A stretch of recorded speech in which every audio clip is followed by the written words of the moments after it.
Desdemona Baskeli është një nga figurat më të njohura të artizanatit në Qirokastër. Ajo ka nisur të punojë që në moshë të vogël dhe sot është një mjeshtre e endjes tradicionale në tezgahun prit druri. Ajo vjen të ruaj dhe të përtërinj një trashëgimi të rrallë familjare prej më shumë se 4 dekadash. Ajo ka nisur të punojë në moshë të vogël që 14 vjeç.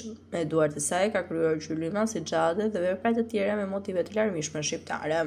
Kam 42 vjet që e ushtroj këtë zanat. E kam mësuar në ndërmarrjen artistike.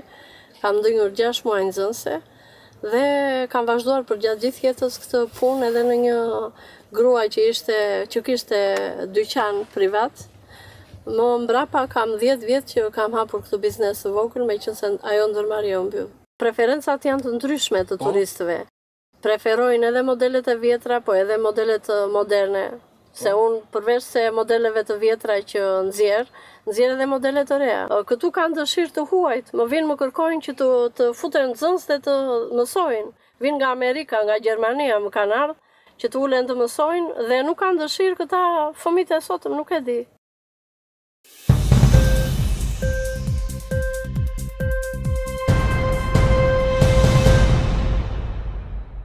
Punës në Shqipëri vjen të përballet me një kontrast të fortë, ku nga njëra anë papunësia dhe nga ana tjetër qendra vende pune që bëhen bosh. Vetëm në muajin e fundit Agjencia Kombëtare e Punësimit dhe Aftësive ka shpallur 1682 vende të lira në sektorë të ndryshëm të ekonomisë. Profesionet më të kërkuara janë ata që kërkojnë aftësi të mesme apo teknike. Konkretisht, punëdhënësit kërkojnë 353 punëtorë të thjeshtë krau, të nevojshëm në sektorë si ndërtimi, prodhimi dhe logjistika. Në të njëjtën kohë vjet re një nevojë e lartë për punonjës shërbimi, ku përfshihen 37 kamarier për bare dhe restorante dhe 29 shitës, duke nisur nga marketet e vegjël.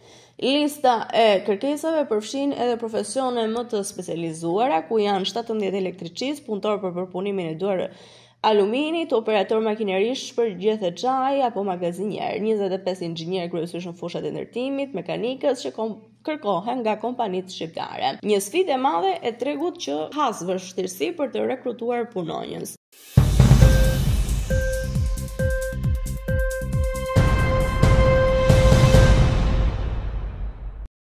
Mineral në Shqipëri po përballet si një pjesë e mirë industrive në vend me mungesën e fuqisë punëtore, kjo akoma dhe më theksuar për këtë sektor duke patur parasysh rajonet ku zhvillohet aktiviteti. Raporti I Inspektoratit Qendror që referohet kontrolleve të bëra nga Autoriteti Kombëtar për Sigurinë dhe Emergjencat në Minjera, vë theksi në faktin se tashmë disa subjekte po mbyllen aktivitetin, kurse punësimet po bëhen në një moshë të madhe dhe pa eksperiencë. Problematikat e hasura në subjektet minerale janë problematika të cilët vijojnë ndër vite. Nga ana tjetër, dokumenti qartëson se nuk bëhet fjalë më vetëm për minatorë të thjeshtë, por për një mungesë edhe të specialistëve, pasi edhe në universitete nuk po diplomohen më të rinj, duke e bërë panoramën e sektorit pesimist.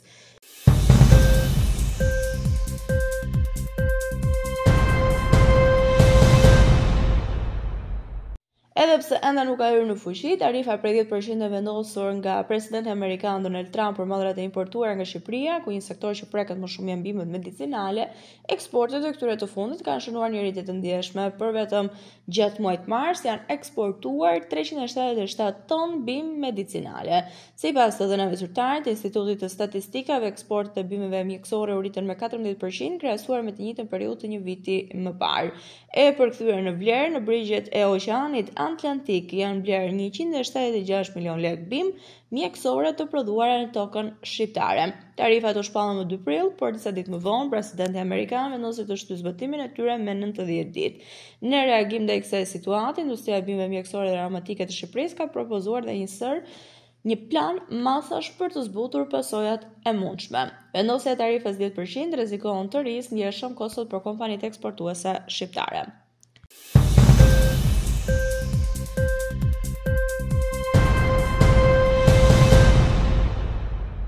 Presidenti amerikan Donald Trump do të vizitojë lindjen e mesme muajin e ardhshëm në një turne në 3 vende, ka thënë të martën zëdhënësi e tij Caroline Leavitt. Ai do të udhëtojë në Arabinë Saudite, Katar dhe Emiratet e Bashkuara Arabe nga 13 maj deri në 16 maj në një konferencë për shtyp në shtëpinë e bardhë, ka bërë me dije Leavitt. Presidenti mezi e pret këtë gjë. Udhëtimi supozohet të ishte vizita e parë e huaj e Trump, por vdekja e Papa Francesku të hënën do ta çojë atë në Rom këtë fundjavë për të marrë pjesë në funeralin e Papës. Trump do të niset nga Washingtoni të premten në mëngjes për ngjarjen solemne dhe do të kthehet në Shëbatë shtunën pas shërbimit funeral.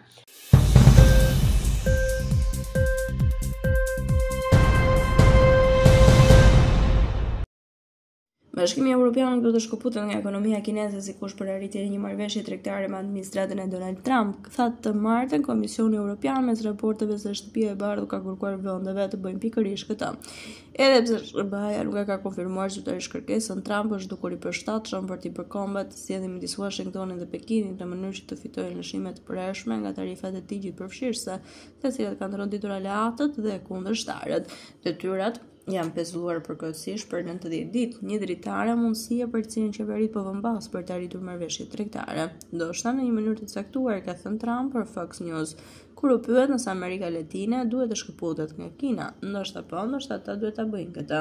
Sugjerimi i thjesht ishte i mjaftueshëm që Pekini të lëshonte një paralajmërim të prehtë për akmarrje. Të martën, Komisioni Evropian, i cili ka kompetencë ekskluzive për të negociuar politikën tregtare të bllokut 27 anëtarësh, u përpoq të distancohej nga mosmarrveshja, duke këmbgulur se bisedimet me SBA dhe marrëdhëniet me Kinën janë dy çështje të ndryshme.